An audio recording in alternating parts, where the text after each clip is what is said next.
Hello students, कैसे आप सब लोग। मैं उम्मीद करता हूं आप सब लोग बहुत बढ़िया होंगे और आपकी तैयारी भी बहुत अच्छी चल रही है। तो चलिए आज की क्लास में CA inter FM revision express batch में हम लोग कवर करने जा रहे हैं इंस्टीट्यूट की मॉड्यूल का चैप्टर नंबर 2, जिसका नाम है sir types of financing. Sir ये चैप्टर काफ़ी सारे बच्चे छोड़ जाते हैं एग्जाम में, इनको लगता है कि ये तो सिर्फ थ्योरी है ना, नहीं कवर करके जाते। एक बारी के लिए अगर एमसीक्यूज ना होते तो भी मैं आपको कहीं ना कहीं अलाउ कर देता, आप ये पेपर छोड़ जाओ, ये वाला चैप्टर छोड़ जाओ। बट क्योंकि अभी आपके पास एमसीक्यूज भी हैं, सर एफएम में एमसीक्यूज आएंगे, बिल्कुल आएंगे, सबको पता है 50 नंबर का पेपर है, 35 का सब्जेक्टिव, 15 के एमसीक्यूज, यानी कि काफ़ी हाई चांसेस हैं अब ये जो इंस्टीट्यूट इस चैप्टर में से आपको 1 या 2 नंबर के एमसीक्यूज पूछ ले। अच्छा, तो हम क्या करेंगे, उसी अप्रोच से तैयारी करेंगे ताकि अगर इस चैप्टर में से कोई एमसीक्यूज आए हम उसके आंसर सही दे पाए, या फिर अगर तुक्का भी आपको मारना पड़ा, कोई गैस वर्क भी करना पड़ा, तो भी आपके पास कुछ एक बेस हो, आपको कुछ एक चीज़ों का आइडिया हो, आप गैस वर्क सही से कर पाओ। ठीक है सर, चलो इस चैप्टर में ज़्यादा टाइम नहीं स्पेंड करेंगे, मैं भी ट्राई करूंगा आपको क्विकली चैप्टर करा दूं और जो भी रेलिवेंट चीज़ें हैं जिसके बारे में पता होना आपको ज़रूरी है उन पे हम जल्दी से अच्छे से ध्यान देंगे। ठीक है सर, चलो सर ये पहले बात करते हैं सोर्सेज ऑफ फाइनेंस की। हम सबको पता है equity share capital, preference, retained earnings, इसको इंटरनल इक्विटी भी बोला जाता है, डिबेंचर्स, लोन, अदर्स। ठीक है सर, कोई नई बात नहीं बोली। अच्छा, अब ये बात बोल रहे हैं financial needs of the business. हम सबको पता है जब हमें बिजनेस करना है तो कुछ बिजनेस की फाइनेंशियल नीड्स हो सकती हैं। अगर तो वो लॉन्ग टर्म है, सर लॉन्ग टर्म का मतलब 5 से 10 साल की एक्सीडिंग है, तो फिर आप उसकी, अगर आपकी रिक्वायरमेंट लॉन्ग टर्म है तो सर उसकी फाइनेंसिंग भी आप लॉन्ग टर्म से करोगे। आपको क्या करना है, यहाँ मैचिंग करना है। अगर पैसा लंबे के लिए समय के लिए चाहिए तो फिर लॉन्ग टर्म से पैसा लेके आओ, मीडियम के लिए चाहिए तो मीडियम से लेके आओ, शॉर्ट टर्म के लिए चाहिए तो शॉर्ट टर्म से लेके आओ। ठीक है जी, मैंने आपके लिए यहाँ पे येलो में हाईलाइट कर दिया है। मेरे हिसाब से ये चीज़ें सबसे ज़्यादा रेलेवेंट है। अगर आपने ये येलो वाला पोर्शन पढ़ लिया, आप एक काम करना, मेरे टेलीग्राम चैनल से ये वाला पीडीएफ आप डाउनलोड कर लेना, तो आप सेकंड चैप्टर अगर सिर्फ ये वाला भी पढ़ोगे तो भी आपका कहीं ना कहीं आप अच्छा मार्क्स स्कोर कर पाओगे। ठीक है जी, चलो long term exceeding 5 to 10 years, ये आप लॉन्ग टर्म सोर्सेज से फंडिंग करोगे। ऐसे ही मीडियम टर्म जो 1 साल से 5 साल तक है, सर वो हमारे मीडियम टर्म है। ठीक है, उसकी फंडिंग भी आप मीडियम टर्म सोर्सेज से करोगे। ओके, और अगर कुछ शॉर्ट टर्म है, सर वर्किंग कैपिटल रिक्वायरमेंट, इसके ऊपर तो हमने पूरा चैप्टर नंबर 9 पढ़ा है। बिल्कुल सर, उसको हम क्या बोलते हैं, जो नॉट एक्सीडिंग 1 ईयर है, 1 साल के अंदर अंदर जो भी आपको पैसा चाहिए वो है शॉर्ट टर्म। सर क्लियर है, आगे चलो। अब कंपनीज आपकी 3 तरह की हैं, अर्ली स्टेज, ग्रोथ या स्टेबल। सर अर्ली स्टेज मतलब अभी ताज़ा ताज़ा फूल खिला है, नई नई कली खिली है, तो इसका मतलब बिजनेस अभी शुरू ही हुआ है। सर उस केस में अनसर्टेनिटी बहुत हाई रहती है, रिस्क हाई है, तो आपके पास मेन सोर्स ऑफ फंड्स होता है इक्विटी या फिर एंजल फंड। ठीक है, एक बार ये पढ़ लो, कई बार आपको एमसीक्यूज में आ सकता है। अच्छा सर, अगर हाई टू मॉडरेट अनसर्टेनिटी है तो इक्विटी, सर पहले एंजल था, अब ना वेंचर कैपिटल आ जाएगा। सर एंजल और वेंचर में क्या फ़र्क है, हम ये रेगुलर कोर्स में डिस्कस करेंगे, बट अभी के लिए आप मान के चलो एंजल का मतलब कुछ एक ऐसे इंडिविजुअल्स जो बहुत पैसे वाले हैं, मान के चलो शाहरुख खान साहब, ठीक है, उनके पास बहुत पैसा है, वो आपके बिजनेस में एज एन एंजल इन्वेस्ट करना चाहते हैं। अच्छा सर, फिर ये वीसी क्या होता है, वीसी प्रॉपर एक फर्म्स हैं, प्रॉपर इनके पास जो आप प्राइवेट इक्विटीज पढ़ते हो, वेंचर कैपिटलिस्ट पढ़ते हो, वो क्या करते हैं, प्रॉपर आपकी फर्म्स का असेसमेंट करते हैं। इक्विटी इन्वेस्टमेंट तो करेंगे ही, वो आपको साथ ही साथ बिजनेस कैसे चलाना है, कैसे आपको सेल्स करना है, मार्केटिंग करना है, उसके बारे में भी बताते हैं। ठीक है जी, चलो इसके पास अभी आपके पास एक डेट का ऑप्शन भी आ जाता है, क्योंकि अब आपके पास थोड़ा सा बिजनेस अच्छा होना शुरू हुआ। सर जब आप ग्रोथ स्टेज में पहुंच गए तब आपके पास डेट भी था, वेंचर कैपिटल भी था, सर अब आ जाएगा एक private equity. Sir PE, private equity हमने बहुत सुना है, फेमस है, जॉब लाइन में सब इसके पीछे भागते हैं। ये क्या होता है, जो कि अनलिस्टेड कंपनीज है, कंपनी में लिस्टेड नहीं है, स्टॉक मार्केट लिस्टेड नहीं है, उस केस में अगर आपको उसके शेयर्स खरीदने हैं, इन्वेस्टमेंट करनी है, तो आपको कहाँ जाना पड़ता है, सर प्राइवेट इक्विटी रूट के थ्रू उसमें इन्वेस्टमेंट करनी पड़ती है। ठीक है, चलो सर अगर स्टेबल हो गया तो उस केस में हम डेट ले सकते हैं, फाइनेंशियल एवरेज ले सकते हैं, हम सबने अच्छे से पढ़ा हुआ है। चलो सर अब सोर्सेज ऑफ फाइनेंस को बेस्ड ऑन बेसिक सोर्सेज कर सकते हैं। एक्सटर्नल, सर जो पैसा बाहर से आ रहा है, शेयर कैपिटल आ सकती है, डेट आ सकता है। सर अंदर का पैसा मेनली रिटेन्ड अर्निंग्स होता है, हम सबने अच्छे से पढ़ा हुआ है। ठीक है सर, चलो आगे। अब यहाँ पे सोर्सेज ऑफ फाइनेंस का लिस्ट है, ठीक है, इतना रेलेवेंट नहीं है किसी भी पर्सपेक्टिव से, आप चाहो तो एक बार अपने जनरल नॉलेज के लिए पढ़ सकते हो। चलो सर अब इक्विटी कैपिटल ओनर्स, जिसको हम इक्विटी शेयर कैपिटल भी बोलते हैं। सर हमें सब कुछ पता है इसके बारे में, एक बार येलो पॉइंट्स में आपको रीड थ्रू करवा देता हूं, बहुत बेसिक है। सर परमानेंट कैपिटल है, हाँ जी, आपको वापस नहीं करनी। ये आपके ओनर्स ऑफ द कंपनी होते हैं और ये हाईएस्ट रिस्क लेते हैं, सर हम सबको पता है। अच्छा सर, इनका डिविडेंड सबसे लास्ट में देते हैं, हमको याद है P&L स्टेटमेंट, सबसे लास्ट में इक्विटी शेयर होल्डर्स का डिविडेंड जाता है। अच्छा ये क्या होता है सर? एप्रोप्रिएशन ऑफ प्रॉफिट्स होता है, चार्ज अगेंस्ट प्रॉफिट्स नहीं होता। ठीक है सर, जब वाइंडिंग अप होगी तो इक्विटी ओनर्स को बिल्कुल लास्ट में पेमेंट करेंगे, क्योंकि इनका सबसे हाईएस्ट रिस्क था, इनकी पेमेंट बिल्कुल लास्ट में होती है। ठीक है जी सर, इनका कॉस्ट सबसे ज्यादा होता है। Chapter number 4 cost of capital, sir आपने हमें बहुत अच्छे से समझाया है कि इक्विटी का कॉस्ट हाई होता है और क्यों होता है। चलो sir, share capital provide security, trading on equity का कॉन्सेप्ट याद है कि आपके पास कुछ एक इक्विटी का बेस पड़ा है, अब आप उसके ऊपर क्या कर रहे हो? डेट रेज कर रहे हो, सस्ता सोर्स रेज कर रहे हो। ये वही है कि जो आपके पास इक्विटी है वो बाकी चीजों को क्या देती है? सिक्योरिटी देती है कि ठीक है भाई साहब, इक्विटी वालों का पैसा पड़ा है, आप लोग मुझे डेट दे सकते हो।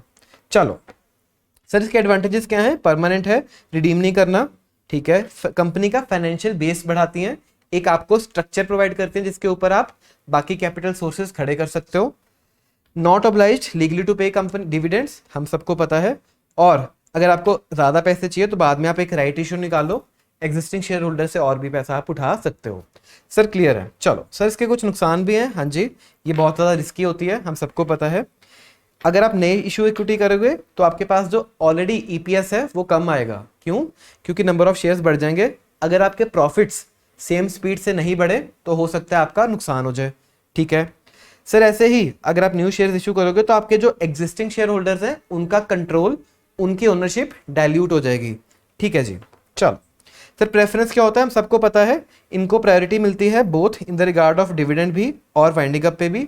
इक्विटी शेयर होल्डर से पहले पे करते हैं, बट सर डेट के बाद पे करते हैं, हमें पता है। चलो जनरली क्यूमुलेटिव होते हैं। सर क्यूमुलेटिव का मतलब करंट ईयर के प्रॉफिट्स हैं या नहीं है, ये आपको देना पड़ेगा। अच्छा सर, रेट ऑफ डिविडेंड क्या होता है? जनरली हायर रहता है इंटरेस्ट ऑफ डिबेंचर से, क्योंकि इसमें रिस्क ज्यादा है तो रिटर्न भी ज्यादा देनी पड़ती है। अच्छा सर, रीपेड जनरली रिडीमेबल होते हैं, आप इसको वापस कर देते हो। हाइब्रिड फॉर्म ऑफ फाइनेंसिंग है, क्योंकि कुछ एक इसमें जो बेनिफिट्स हैं आपको डेट वाले मिलते हैं और इक्विटी वाले भी कुछ एक आपको फायदे मिलते हैं। ठीक है जी, चलो सर, क्यूमुलेटिव कन्वर्टिबल का मतलब इनका डिविडेंड क्यूमुलेट होता रहेगा, अगर आपने पे नहीं किया तो नेक्स्ट ईयर पे करना पड़ेगा। सर कन्वर्टिबल का मतलब हम सबने सीखा हुआ है कि ये कहीं ना कहीं आपके इक्विटी शेयर्स में जाके कन्वर्ट हो जाएंगे। ठीक है चलो सर, वेरियस टाइप्स एक बार आप पढ़ लेना, सिंपल है, कुछ नई बात नहीं है, आप ऑलरेडी पढ़ के आए हुए हो। चलो सर, इसके एडवांटेजेस क्या है? ईपीएस में डाइल्यूशन नहीं होता, ईपीएस सिर्फ आप इक्विटी शेयर होल्डर्स के एंगल से निकालते हो, तो अगर आपने ये इशू किया डाइल्यूशन नहीं होगा। सर लेवरेज मिलता है, हमने ऑलरेडी लेवरेज इस चैप्टर में बहुत अच्छे से पढ़ा हुआ है, कैसे आप फाइनेंशियल लेवरेज को यूज कर सकते हो। सर इसमें रिस्क ऑफ टेक ओवर नहीं होता, क्यों? क्योंकि इनके पास कोई वोटिंग राइट्स नहीं है, ओनरशिप स्टेक नहीं होता कंपनी में, इसलिए कोई आपकी कंपनी प्रेफरेंस शेयर होल्डर से आपको टेक ओवर नहीं कर सकता। ठीक है सर, प्रेफरेंस डिविडेंड फिक्स होता है और प्री डिसाइडेड होता है, हम सबको पता है जनरली। सर ये हम रिडीम कर देते हैं। ठीक है सर, डिसएडवांटेजेस बता दो कुछ अब। नॉन टैक्स डिडक्टेबल, हम सबको पता है, प्रेफरेंस डिविडेंड आप बाद में पे करते हो, टैक्स पहले जाएगा, इसका मतलब ये आपके नॉन टैक्स डिडक्टेबल हैं। मैं स्पीड थोड़ी सी फास्ट रख रहा हूँ, बहुत ही बेसिक टॉपिक्स हैं, आप सबको ऑलरेडी आते हैं, आई होप आपको सब समझ भी आ रहा है। चलो सर, क्यूमुलेटिव इन नेचर है, इसका मतलब ये डिसएडवांटेज कैसे हुए कि अगर मेरे पास पैसे नहीं भी हैं तो मुझे नेक्स्ट ईयर देना पड़ेगा, मेरे लिए हो सकता है ये सरदर्द बन जाए। ठीक है जी सर, दोनों में डिफरेंस क्या है एक बार आप पढ़ लेना, कोई नई बात नहीं लिखी। चलो सर, रिटेन्ड अर्निंग्स क्या होता है? इंटरनल इक्विटी, हम सबको पता है, जो पैसा कंपनी का खुद के प्रॉफिट्स हैं वो कंपनी ने फ्लो बैक कर लिए, डिविडेंड्स के रूप में नहीं बांटे। चैप्टर नंबर 8 डिविडेंड डिसीजंस, हम बहुत अच्छे से इसके बारे में डिस्कशन करके आ चुके हैं। ठीक है जी, एक्यूमुलेट कर रहे हो अपने प्रॉफिट्स को बाय प्लोइंग देम बैक, इससे क्या होता है? कंपनी का नेट वर्थ बढ़ता है, रिजर्व्स एंड सरप्लस बढ़ते हैं। ठीक है सर, डिबेंचर्स के बारे में थोड़ा बता दो, सबको पता है chapter number 4 cost of capital, हमने बहुत अच्छे से डिबेंचर्स के बारे में सीखा था। एक डिबेंचर ट्रस्ट डीड होती है जिसमें आप डॉक्यूमेंटेशन करते हो, सिक्योर्ड भी हो सकते हैं, अनसिक्योर्ड भी हो सकते हैं, लिस्टेड भी हो सकते हैं, अनलिस्टेड भी हो सकते हैं। और सर कॉस्ट ऑफ कैपिटल इनका लो होता है, हम सबको बहुत अच्छे से आता है, हमने इसके काफी सारे क्वेश्चंस भी सॉल्व किए हैं। ठीक है सर, इसको किस पार्ट्स में डिवाइड किया जा सकता है? नॉन कन्वर्टिबल यानी कि इसके केस में आपको इक्विटी शेयर्स कभी नहीं मिल सकते। फुल्ली कन्वर्टिबल, आप ये शेयर्स जो आपको डेट के बदले क्या मिल जाएंगे, शेयर्स मिल जाएंगे। ये हमने रिडेम्पशन वैल्यू में भी समझा था। ठीक है जी, चलो सर पार्टली कन्वर्टिबल यानी कि इनके पास दोनों ऑप्शंस है, कन्वर्टिबल भी हो सकते हैं या फिर आप कैश में रिडेम्पशन भी ले सकते हो। ठीक है सर, क्या है अदर टाइप्स, एक बार आप पढ़ लेना, कोई नई बात इसमें नहीं लिखी हुई। चलो सर, इसके अब एडवांटेजेस क्या हैं। Advantages, not result in dilution, again क्योंकि इनके पास कोई ओनरशिप स्टेक नहीं है, कोई डाइल्यूशन ऑफ कंट्रोल नहीं होता। In case of rising prices debenture issues advantages. अच्छा, अब ये ना इंटरेस्ट रेट की बात कर रहा है, ये कॉन्सेप्ट काफ़ी डीप है, फाइनल में आप अच्छे से पढ़ते हो। इसमें आप बस ये मान के चलना, अगर रेट बढ़ रहे हैं चीज़ों के तो फिर डिबेंचर इश्यूज एडवांटेजेस। ठीक है, चलो डिसएडवांटेजेस क्या है सर। एक तो ऑब्लिगेटरी पेमेंट है, सरदर्द है, आपके पैसे हैं, कमाई है या नहीं है, ये आपको पेमेंट करना पड़ता है। अच्छा सर, इनके ना कुछ प्रोटेक्टिव कॉन्वेंट्स होते हैं, मतलब जब आप डॉक्यूमेंटेशन करते हो आपका कुछ कुछ लिखा होता है कि आप ये काम नहीं कर सकते, वो काम नहीं कर सकते, उसकी वजह से आपके कुछ बिजनेस पे रिस्ट्रिक्शंस हो सकती हैं। अच्छा सर, फाइनेंशियल रिस्क लेके आते हैं, लेवरेजेस में हमने अच्छे से पढ़ा था। कैश आउटफ्लो में चाहिए होता है ताकि हम उनकी पेमेंट कर पाएं। सर ठीक है, अभी तक समझ आ रहा है, बहुत बेसिक स्टफ है, आगे चलता है। सर जब भी आपको डिबेंचर्स इशू करने हैं उनकी रेटिंग मस्ट हो चुकी है, ये आपका आईसीए का बुक पढ़ा रहा है। अगर आप पब्लिक इशू कर रहे हो तो फिर क्या है, वो मस्ट है।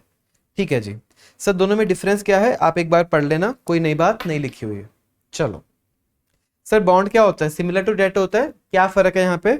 सर कॉलेबल बॉन्ड होता है कि जो इन्वेस्टर है, ठीक है, अगर तो यहाँ पे एक एग्जांपल लेते हैं, एक है कंपनी, ठीक है, कंपनी ने इन्वेस्टर को क्या दिया सर, बॉन्ड्स इशू किए।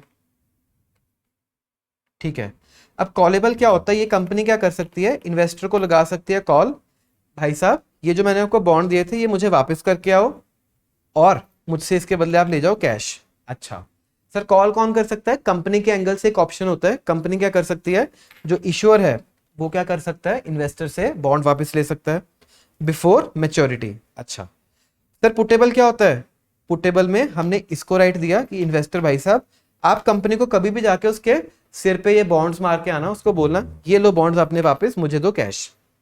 ये आपके पास एक ऑप्शन होता है, कभी फिक्स नहीं होता, ये आपके पास एक राइट है, आप चाहो तो कर सकते हो, ना चाहो तो ना करो। ठीक है, तभी इसका नाम है ऑप्शन, यानी कि आपके पास एक चॉइस है, करना है करो, नहीं करना है तो इट्स फाइन। ठीक है, चलो अब कुछ एक डिफरेंट बॉन्ड्स के बारे में पढ़ते हैं जो कि फॉरेन बॉन्ड्स हैं, इसमें से एमसीक्यूज आपको आ सकते हैं। ठीक है sir, foreign currency convertible bonds, नाम में लिखा हुआ कि आपने फॉरेन करेंसी में इशू करे होंगे। अच्छा, वेरी लो रेट पे होते हैं, फॉरेन करेंसी होता है और ये रिडीम्ड हो जाते हैं। ठीक है जी, चलो सर, प्लेन वनीला, नाम में लिखा हुआ है कि प्लेन है, वनीला है, इसमें कोई भी ऐसी वैसी बात नहीं है, does not have any option, simple एक बॉन्ड होता है, आप इंटरेस्ट पे करते हो, प्रिंसिपल आप रीपेमेंट कर दोगे। सर क्लियर है, चलो आगे। Sir convertible floating rate notes क्या होता है, इसमें एक ऑप्शन होता है ताकि आप कन्वर्ट कर पाओ जो लॉन्गर टर्म डेट सिक्योरिटी है विद द स्पेसिफाइड कूपन, यानी कि आप एक चीज आपके पास नोट है, आप इसके बदले क्या लेके जा सकते हो, एक लॉन्गर टर्म की डेट सिक्योरिटी। अच्छा सर, इस केस में बेनिफिट क्या है, कैपिटल गेन नहीं लगता है एफआरएन को। ठीक है सर, ड्रॉप लॉक बॉन्ड क्या होता है, जब कोई चीज ड्रॉप करेगी, नाम में छुपा हुआ है ड्रॉप, जब कोई चीज ड्रॉप करी तो आपने उसको क्या कर दिया, लॉक कर दिया, डूबने से बचा लिया। अच्छा सर, क्या है ये, ऑटोमेटिकली कन्वर्ट हो जाते हैं into a fixed rate bond. Sir कब कन्वर्ट होंगे, जब इंटरेस्ट रेट आपका गिरना शुरू होगा, ड्रॉप करना शुरू होगा, हम उसको यहाँ पे गिरने से बचा लेंगे, उसको कन्वर्ट कर देंगे एक फिक्स्ड रेट बॉन्ड में। अच्छा सर, ये नया फिक्स्ड रेट हमेशा चलता रहेगा मैच्योरिटी तक, अब ये कभी भी वापस फ्लोटिंग रेट नहीं बनेगा।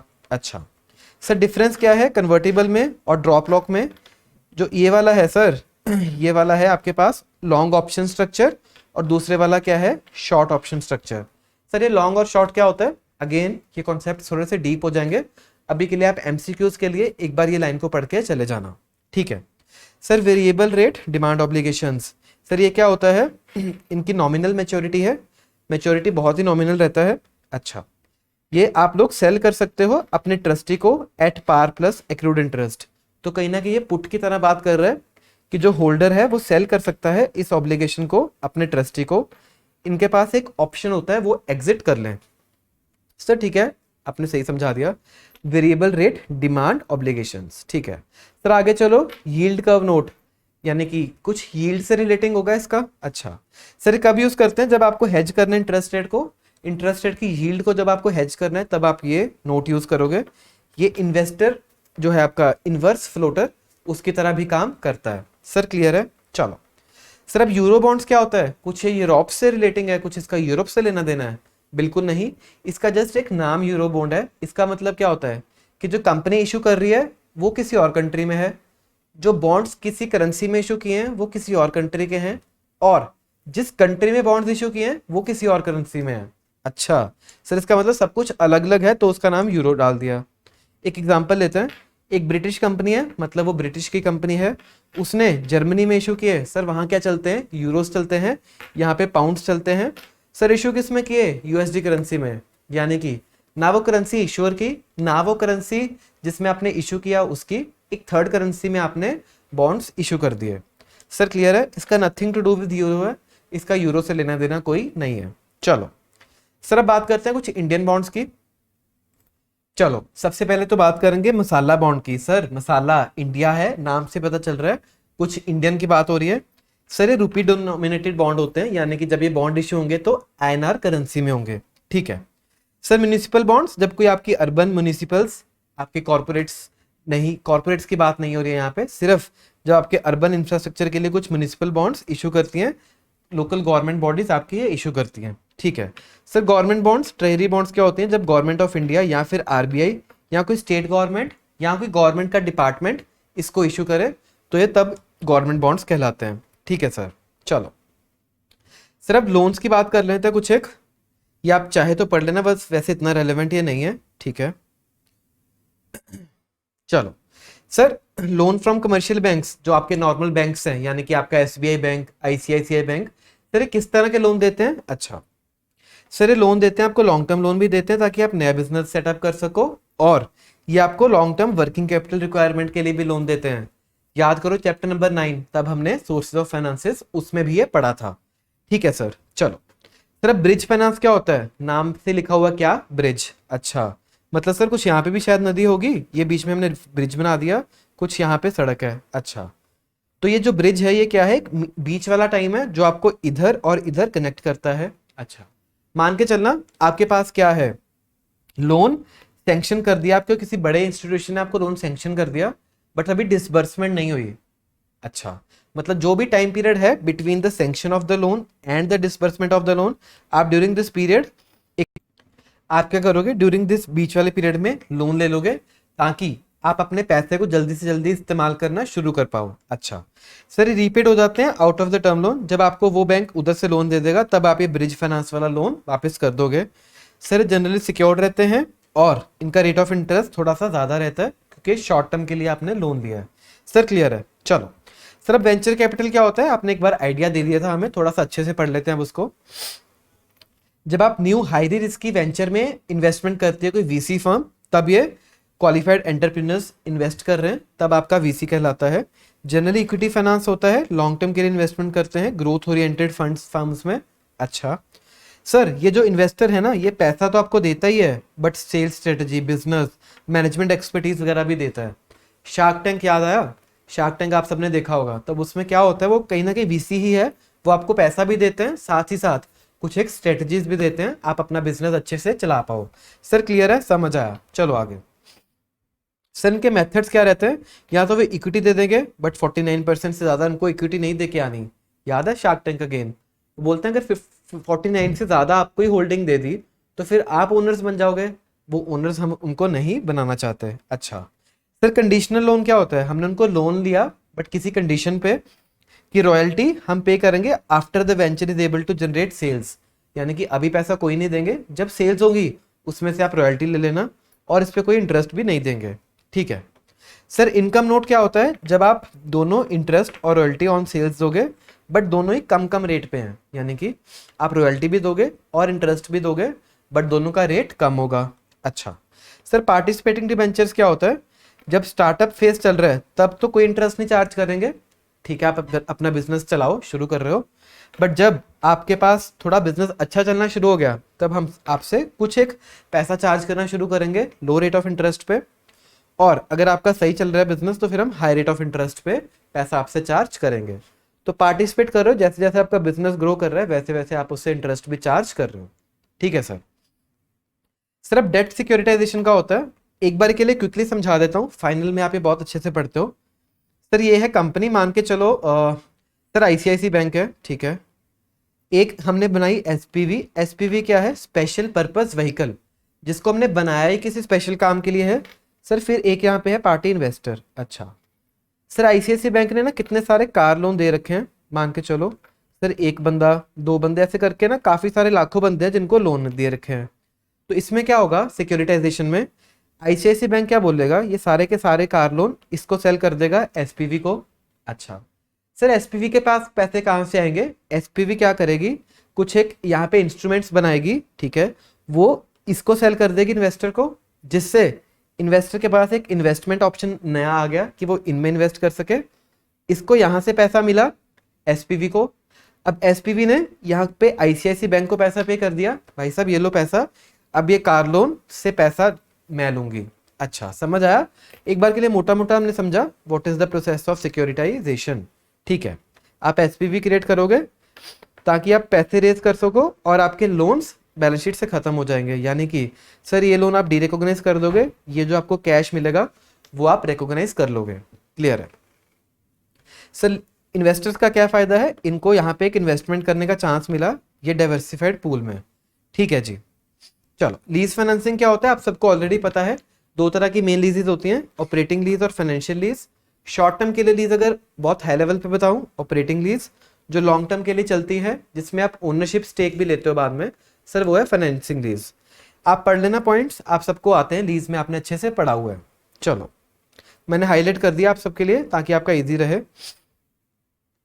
सर कंपैरिजन बहुत इजी चीज है, आप पढ़ लेना, कुछ भी नई बात नहीं लिखी हुई। ठीक है सर अदर टाइप्स ऑफ लीजेस के बारे में एक बार बताओ। सेल एंड लीज बैक क्या होता है?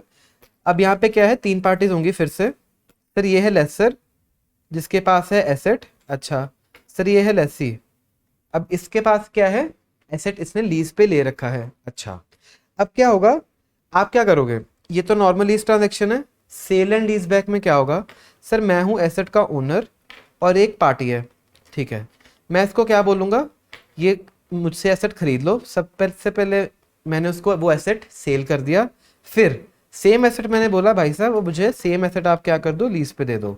मतलब वो एसेट मैंने अपने पास ही रखा, बस एक एंट्री घुमा दी, क्या इसको एक बार सेल शो कर दिया, फिर उसी से एज ए मैंने लीज बैक वापस ले लिया। सर ठीक है समझ आया? चलो पहले हमने सेल किया फिर हमने लीज बैक लिया, उसके नाम में ये चीज छुपी हुई है। ठीक है सर अब लेवरेज लीज क्या होता है, हम सब ने पढ़ा हुआ है, जब आप कोई काम लोन लेके करते हो वो लेवरेज लीज होता है। इस केस में लेसर क्या करता है, जब आपसे वो एसेट खरीदेगा तो वो काफी सारा पैसा लोन पे लेगा। अच्छा मतलब लेसर ने जब एसेट आपको दिया तो वो उसने लोन पे लेके दिया होगा। ठीक है सर सेल एड लीज क्या होता है कि आप लेसर को क्या बेनिफिट्स दे रहे हो, एक आप लीज अपने पेमेंट्स तो करोगे ही साथ आप क्या करोगे, मैन्युफैक्चरर को मार्केटिंग करने में भी मदद करोगे ताकि उसका प्रोडक्ट ज़्यादा सही हो, और आप उसकी लीजिंग ऑपरेशंस में भी हेल्प करते हो। सर ठीक है सर अब क्लोज एंडेड क्या होता है? क्लोज एंडेड वो लीज है जिसमें जो लास्ट में लीज ट्रांसफर हो जाएगी, और ओपन एंडेड में वो जो ओनर ऑफ द एसेट है वो ट्रांसफर नहीं होता है, जो लेसर है वही ओनर रहता है। सर क्लियर है, समझ आ गया? चलो आगे। सर अब कुछ शॉर्ट टर्म सोर्सेज की बात कर लेते हैं जो शॉर्ट टर्म के लिए हैं। सर ट्रेड क्रेडिट हम सबको पता है, अकाउंट पेबल्स जो मैं डे टू डे बेसिस पे यूज करता हूँ, ओपन अकाउंट या बिल्स पेबल भी बोलते हैं। आईसीआई एमसीक्यू टेस्ट करता है सबसे ज्यादा स्पॉन्टेनियस सोर्स ऑफ फाइनेंस कौन सा है, सर ट्रेड क्रेडिट है। चल एक्रूड एक्सपेंसेस क्या होते हैं कि एक्सपेंसेस मेरे देने वाले तो बन गए बट मैंने दिए ही नहीं। सर ऐसे ही डेफर्ड इनकम आपको सबको पता है अकाउंट्स में। चलो sir advances from customers, customer से मैंने भी पैसा ले लिया बट उनको सर्विसेज नहीं दी, वो मेरे लिए क्या हो गए, एडवांसेस। ठीक है सर कमर्शियल पेपर क्या होता है? कमर्शियल पेपर है एक अनसिक्योर्ड मनी मार्केट इंस्ट्रूमेंट, ठीक है, एक प्रोमिसरी नोट टाइप का होता है जो कि एक अनसिक्योर्ड है। अच्छा सर ये 5 लाख की डिनोमिनेशंस में बेचते हो आप लोग, ठीक है। इंटरेस्ट रेट जनरली आपका लिंक होता है 1 साल की गवर्नमेंट बॉन्ड की यील्ड के ऊपर। अच्छा सर, जब आपको ये इशू करना है तब आपको क्रेडिट रेटिंग भी लेना पड़ेगा। किसकी बात कर रहे हैं सर? यहाँ पे हम कमर्शियल पेपर की बात कर रहे हैं। आप इसको सीपी भी बोल सकते हो। सर कनॉट प्लेस की बात कर रहे हो? नहीं, यहाँ पे कमर्शियल पेपर की बात कर रहे हैं। चलो, ट्रेजरी बिल्स क्या होता है? अब जब गवर्नमेंट ऑफ इंडिया इशू करती है, ठीक है, 14 से 364 दिन की मेच्योरिटी होती है, तब वो ट्रेजरी बिल्स होता है। सर सीडी क्या होता है? Certificate of deposits. जब आप एक सेविंग सर्टिफिकेट इशू करते हो जिसका फिक्स्ड मेच्योरिटी डेट है, बट सर इसकी रहती है 15 दिन से लेकर 1 साल तक इसकी लाइफ रहती है, उसको हम बोलते हैं सीडी। अच्छा, सीडी हम बाद में भी पढ़ेंगे बैंक फाइनेंसेस में, तब आपको मैं अच्छे से बता दूंगा। ठीक है सर, अब बैंक एडवांसेस के बारे में बता दो। बैंक आपको किस तरह का लोन देता है? सर शॉर्ट टर्म लोन दे सकता है, यानी कि कैश में दे सकता है, या फिर आपके करंट अकाउंट में देगा। जनरली ये सिक्योर्ड रहता है, इसके अगेंस्ट सिक्योरिटीज होती हैं। अच्छा सर, ओवरड्राफ्ट हम सबको पता है, हम सब ने आर्टिकलशिप में भी सीखने वाले हैं, और क्योंकि हमको लोन और बिजनेस की आइडिया है, हमें पता है जब आप करंट अकाउंट में जितना आपका बैलेंस है, मान के चलो 10 लाख रुपए है, बट आप इससे एडिशनल विड्रॉ कर सकते हो। Access of the credit balance 10 lakh था, ठीक है सर, मैं विड्रॉ 20 लाख भी कर सकता हूं, तो जो 10 लाख वो क्या होगा मेरे लिए? ओवरड्राफ्ट होगा। अच्छा सर, ये रीपेबल ऑन डिमांड होते हैं, यानी कि जब भी आपको बैंक मांगेगा आपको वो वापस करने पड़ेंगे। ठीक है सर, क्लीन ओवरड्राफ्ट क्या होता है? उस केस में क्लीन होता है, कोई भी आपके पास सिक्योरिटी हाइपोथिकेशन नहीं होती है, सिर्फ आप अपना पर्सनल सिक्योरिटी, जो फाइनेंशियल साउंड पार्टीज हैं उनकी पर्सनल सिक्योरिटी पे बैंक आपको ये लोन दे देता है। जनरली ये शॉर्ट पीरियड के लिए दिए जाते हैं। ठीक है जी। सर कैश क्रेडिट क्या होता है? इसको हम सीसी लिमिट भी बोलते हैं जनरली। सर ये सैंक्शन की जाती है against the security of tradable goods, यानी कि आपकी इन्वेंट्रीज के अगेंस्ट आपको असाइन होती है सीसी लिमिट। अच्छा, बाय वे ऑफ प्लेज और hypothecation.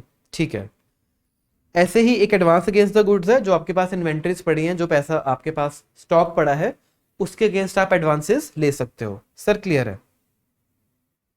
Sir bill purchase discounting क्या होता है? हमें ऑलरेडी पता है कि मेरे पास अगर कुछ बिल्स हैं, मैं बैंक के पास जाके उससे उससे पहले ही पैसा ले लूंगा। अकाउंट्स में आपने इसकी ट्रीटमेंट बहुत अच्छे से सीखी हुई है। ठीक है, परचेज किए जाते हैं अप्रूव कस्टमर से, और credit worthiness of the drawer भी देखी जाती है। चलो सर, अब कुछ एक्सटर्नल सोर्सेज की बात कर लेते हैं।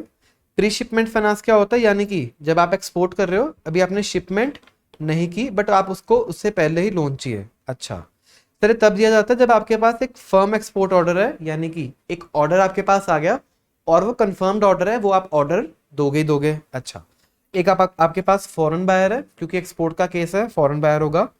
आपके पास एक इररेवोकेबल लेटर ऑफ क्रेडिट भी होती है, इसको हम एलओसी भी बोलते हैं।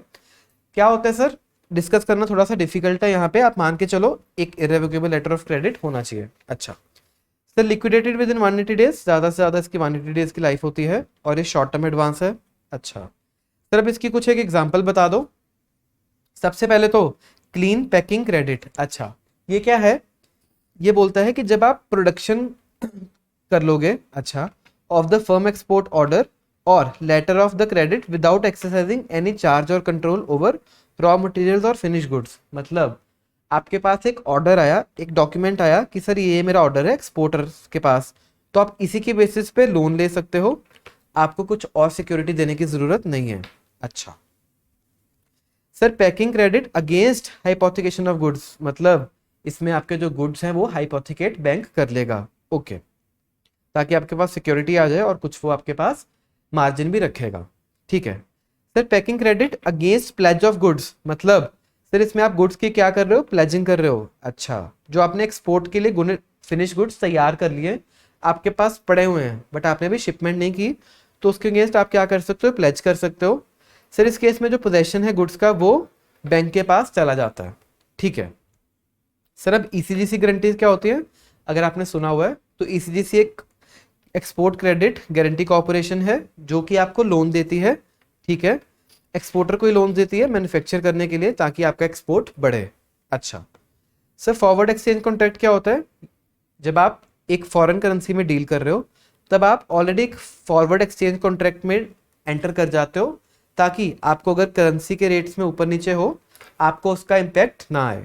ठीक है सर पोस्ट शिपमेंट फाइनेंस क्या होता है? जब आपने एक्सपोर्ट के गुड्स ऑलरेडी शिपमेंट कर दी है, अब आपको उसके अगेंस्ट पैसा चाहिए। अच्छा सर, पहले तो है purchase discounting of documentary export bills, यानी कि कहीं ना कहीं बिल डिस्काउंटिंग की बात हो रही है। जो आपके पास एक्सपोर्ट बिल्स आपने ड्रॉ किए हुए हैं, पेबल एट साइट है, उसके अगेंस्ट आपको पैसा मिल जाएगा। अच्छा सर, ईसीजीसी गारंटी यहाँ भी होती है on acceptance of the policy.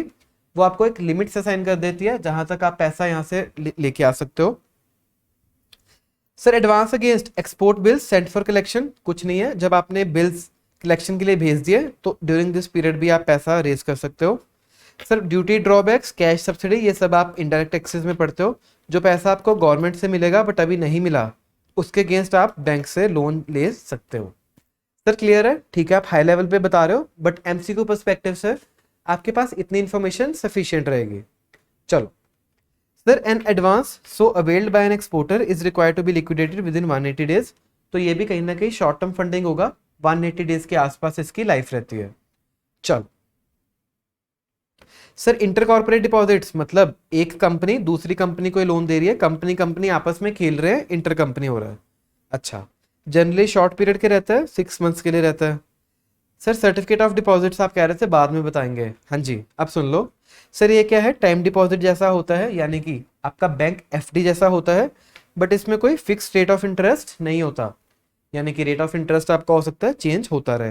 अच्छा सर, अब पब्लिक डिपॉजिट्स क्या होते हैं? जब एक कंपनी पब्लिक को फंड्स इशू करती है, इनसे पैसे लेती है, तो ये कहलाते हैं आपके पब्लिक डिपॉजिट्स। अच्छा सर, ये आप सिर्फ 33% of your paid up equity capital and reserve तक इशू कर सकते हो सकता है आपको एमसीक्यू आ जाए तो आपको 35% वाली अमाउंट याद करके आनी है। ठीक है सर। सर जनरली इसका पीरियड 6 मंथ्स टू 3 इयर्स रहता है। ठीक है जी। सर अदर सोर्सेज क्या हैं, थोड़ा उसके बारे में भी बता दो। सीड कैपिटल असिस्टेंस, सीड का मतलब अभी नया नया सिर्फ वो सीड ही है, नया बिजनेस होगा। अच्छा, तो जो क्वालिफाइड एंटरप्रेन्योर्स हैं जो काम करना चाहते हैं बट उनके पास फाइनेंशियल रिसोर्सेज एडुकेट नहीं है, तो उस केस में वो सीड फाइनेंसिंग ले सकते हैं। सर ये इंटरेस्ट फ्री होता है, ताकि अभी तो आपका नया नया फूल खिला है, आप काम चला लो, आपसे इंटरेस्ट नहीं लेंगे बट आपसे क्या लेंगे, सर्विस चार्ज लेंगे। अच्छा सर, इसमें ना इनिशियल मोरेटोरियम पीरियड भी होता है 5 साल का, मतलब आप 5 साल तक कोई भी रीपेमेंट नहीं करते हो, ना ही इंटरेस्ट की ना ही प्रिंसिपल की, बट आपको यहाँ पे सर्विस चार्ज पे करना पड़ेगा। सर ठीक है, चलो आगे। इंटरनल कैश एक्रूवल्स, यानी कि आपके पास जो कुछ कैश एक्रूवल्स आपने इंटरनल वाले यूज किए, मतलब सर जो surplus cash generated from operations कुछ नहीं है, ये रिटेन्ड अर्निंग्स की बात कर रहा है, खुद का पैसा खुद इस्तेमाल करो। ठीक है। अब सर अनसिक्योर्ड लोन क्या होता है? वो लोन जिसके अगेंस्ट कोई सिक्योरिटी नहीं है, जनरली ये प्रोमोटर्स ऑफ द कंपनी ही देते हैं, जिन्होंने कंपनी स्टार्ट की थी वही ये लोन देते हैं, और ये सबऑर्डिनेट होते हैं बाकी लोन से, मतलब बाकी लोन्स पहले पे होंगे, अनसिक्योर्ड लोन की पेमेंट लास्ट में होगी। ठीक है सर, समझ आया। चलो सर, डेफर्ड पेमेंट गारंटी क्या होता है? यानी कि जो आपका सप्लायर्स ऑफ द मशीनरी है वही आपको उधार दे दे, मतलब मैंने बोला कि मुझे मशीनरी चाहिए और मुझे आप फाइनेंस भी करवा के दो। अच्छा, इस केस में entire cost of the machinery आप फाइनेंस करवा सकते हो, बट आपको एक क्या देना पड़ता है, बैंक गारंटी देना पड़ता है। इसमें सर कुछ मोरेटोरियम होता है, जनरली नहीं होता है, आपको रीपेमेंट उसका करना पड़ेगा। क्लियर है? चलते हैं आगे। सर अब कैपिटल इंसेंटिव्स क्या होता है? यानी कि जो बैकवर्ड एरिया है, मान के चलो कुछ एक बैकवर्ड सिटीज है जहाँ पे अभी इंडस्ट्री नहीं लगी है, तो वहां पे गवर्नमेंट क्या करती है, आपको इंसेंटिव्स देती है कि वहां पे आप आके इंडस्ट्री चलाओ। सर उस केस में इंसेंटिव्स गवर्नमेंट डिफाइन करती है, जैसा एरिया होगा गवर्नमेंट नोटिफिकेशन निकाल के इंसेंटिव्स दे सकती है। ठीक है सर। अब डीप डिस्काउंट बॉन्ड्स क्या होता है? हमने ऑलरेडी पढ़ा हुआ चैप्टर नंबर 4 में, जिसपे आप इंटरेस्ट तो पे नहीं करते हो बट आप बहुत एक डिस्काउंटेड वैल्यू पे बहुत सस्ते में सेल करते हो। मान के चलो 100 रुपये का बॉन्ड फेस वैल्यू है, आप आज उसको सिर्फ 40 का बेच देते हो, और ड्यूरिंग द पीरियड इंटरेस्ट क्या है सर, ये जो हिडन 60 है यही आपका क्या होता है, इंटरेस्ट होता है। ठीक है सर, चैप्टर नंबर 4 में हमने इसके बारे में पढ़ा था। चलो सर, सिक्योर्ड प्रीमियम नोट्स क्या होते हैं? इनमें एक वारंट होता है। वारंट क्या होता है कि वैसे तो ये नोट्स हैं बट इसको आप कन्वर्ट कर सकते हो इक्विटी शेयर में, और ये डिटैचेबल है, मतलब ये जो राइट ऑफ कन्वर्जन है इसको आप अलग से जाके सेल कर सकते हो। सर ठीक है। Again zero interest fully convertible debentures, मतलब इंटरेस्ट आप कोई नहीं दोगे और ये सारे के सारे डिबेंचर्स आपके कन्वर्ट हो जाएंगे। Sir very clear. इसमें कोई भी इंटरेस्ट नहीं देंगे। सर जीरो कूपन बॉन्ड कुछ नहीं होता है, यही होता है जो डीप डिस्काउंट बॉन्ड हमने यहाँ पे ऊपर पढ़े हैं, ये zero coupon bond one and the same thing है। चलो सर ऑप्शन बॉन्ड्स, जिसमें आप कुछ एक ऑप्शंस दे रहे होगे सर, वो है आपकी ऑप्शन बॉन्ड्स, यानी कि क्यूमुलेटिव हैं, नॉन क्यूमुलेटिव हैं, ये सब आपके क्या हो सकते हैं, ऑप्शन बॉन्ड्स हो सकते हैं। अच्छा सर अब इन्फ्लेशन बॉन्ड्स, जिसमें आपका इंटरेस्ट रेट इन्फ्लेशन से जाके एडजस्टमेंट ले सकता है, वो आपके लिए हैं inflation bonds. Floating rate bonds क्या होता है सर, जिसमें रेट फ्लोट कर रहा है, इंटरेस्ट रेट फिक्स नहीं है, वो है आपके लिए फ्लोटिंग रेट बॉन्ड्स, जिसमें आपने रेट को अलाउ किया है कि वो फ्लोट कर जाए depending upon the market conditions. ठीक है चलो सर अब कुछ इंटरनेशनल फाइनेंसिंग की बात कर लेते हैं, ग्लोबल लेवल पे फाइनेंसिंग कैसे होती है। कुछ एक कमर्शियल बैंक्स हैं जो फॉरेन करेंसी में लोन देते हैं। अच्छा ऐसे ही कुछ एक डेवलपमेंटल बैंक्स हैं, डेवलपमेंट बैंक्स हैं जो आपको लॉन्ग एंड मीडियम टर्म में फॉरेन करेंसी लोन्स भी देते हैं। सर क्लियर है। डिस्काउंटिंग ऑफ ट्रेड बिल्स हमें ऑलरेडी आता है, जब इंटरनेशनल लेवल पे करेंगे तो वो यहाँ पे आ गया। अच्छा सर इसके बाद आप ये एक बार पढ़ लेना पॉइंट, इंटरनेशनल कैपिटल मार्केट में फॉरेन करेंसी ये 4 मेन सिस्टम से मिलता है, एक बार आप इनके नाम पढ़ लेना, हो सकता है आपको एमसीक्यूज में टेस्ट कर ले। Euro currency market, export credit facilities, bond issuers और आपके फाइनेंशियल इंस्टीट्यूशंस। ठीक है सर।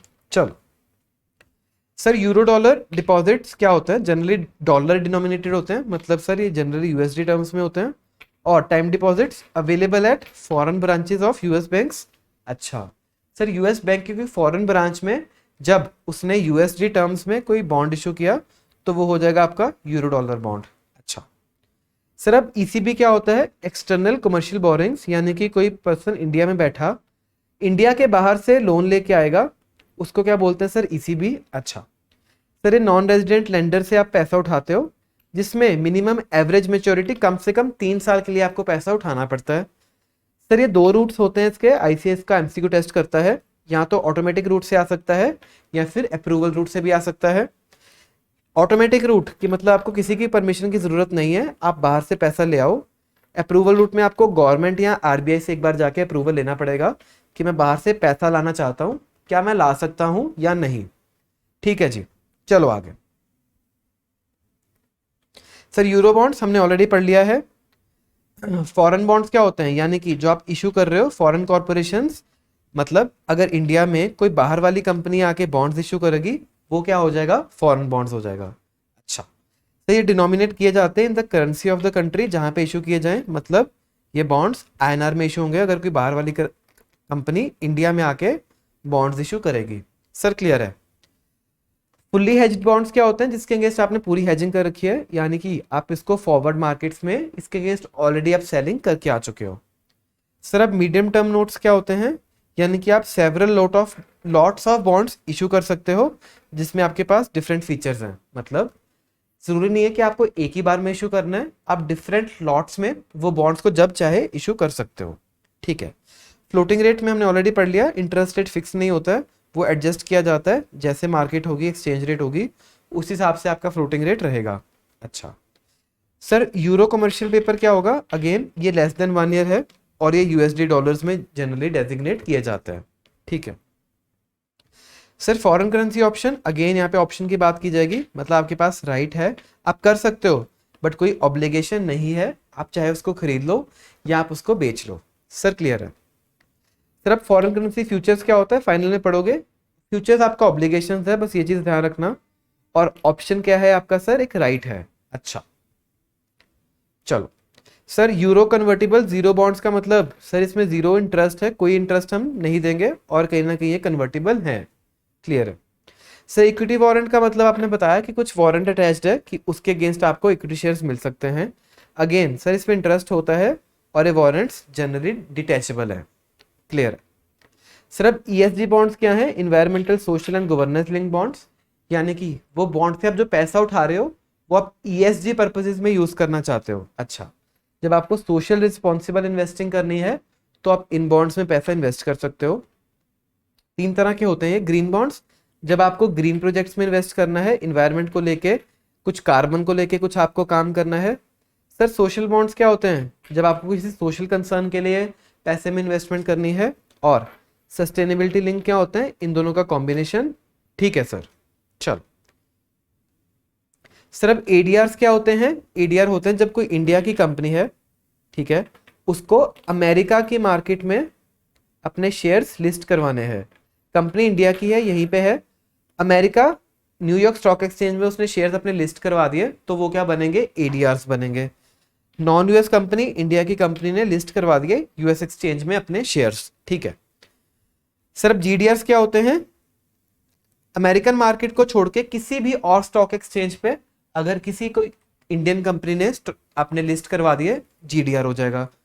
अच्छा, सिर्फ मैं एग्जांपल के लिए इंडियन कंपनी ले रहा हूं, ये किसी और देश की कंट्री का भी हो सकता है, ठीक है।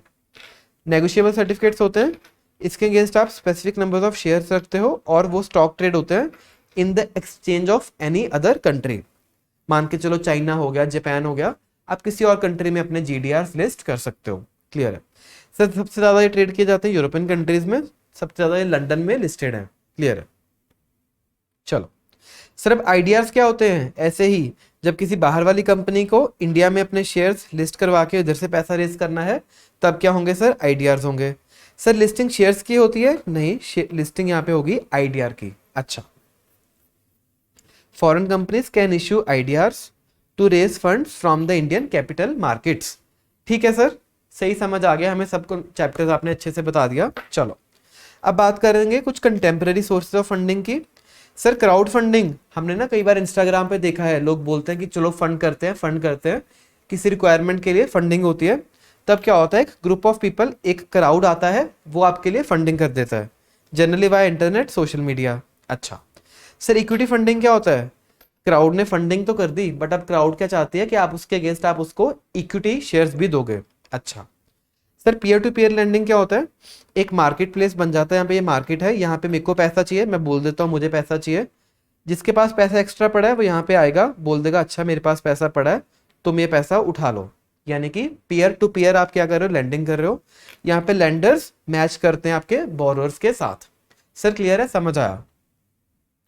अब सर स्टार्टअप फंडिंग क्या होता है? यानी कि जब किसी नए स्टार्टअप को फंड चाहिए तब ये फंडिंग होती है। जनरली क्राउड फंडिंग इनके लिए सोर्सेज ऑफ फाइनेंस है एज पर आईसीएआई। ठीक है सर। अब डोनेशन बेस्ड क्या है? जब आपने पैसा दान कर दिया, चैरिटी कर दी, डोनेशन कर दी, उसके अगेंस्ट आप कोई भी इक्विटी या डेट एक्सपेक्ट नहीं कर रहे हो। सर ठीक है, with this we complete the chapter. I hope मैंने थोड़ा सा चैप्टर डेफिनेटली तेज चलाया है, बट इसमें ज़्यादा टाइम स्पेंड नहीं कर सकते थे, आपके पास भी टाइम थोड़ा कम है, तो आप ये वीडियो देख लेना, हाई चांसेस है आप एमसीक्यूज में अच्छा स्कोर कर पाओगे। With this we close the video. Happy studies.